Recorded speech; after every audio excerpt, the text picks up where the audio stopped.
Hello friends, welcome back to my new video. तो friends, जैसे कि आपको पता है कि ठंड चल रही है। ठंड के सर्दों समय में काफ़ी आवश्यकता होती है इलेक्ट्रिक गीजर और गैस गीजर की। तो ये गीजर हमारा पास ठीक होने के लिए आया हुआ था। इसमें सेंसर, सर्किट और टिक टिक रिले और इसका जो टैंक था वो चौक हुआ था। सब काम प्रॉपर तरीके से कर दिया है। देखिए फ्रेंड्स, ये सर्किट है इसका ख़राब था, ये टिक टिक रिले ख़राब थी और ये सेंसर ख़राब था। तो फ्रेंड्स, ऐसे ही हमारी वीडियो देखने के लिए हमारे चैनल को सब्सक्राइब करें, वीडियो को लाइक करें, कमेंट्स करें।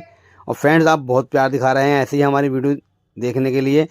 आप बहुत बहुत बहुत धन्यवाद आपका। फ्रेंड देखिए, आप भी अपने घर पे गैजेट ठीक कर सकते हैं। Thank you.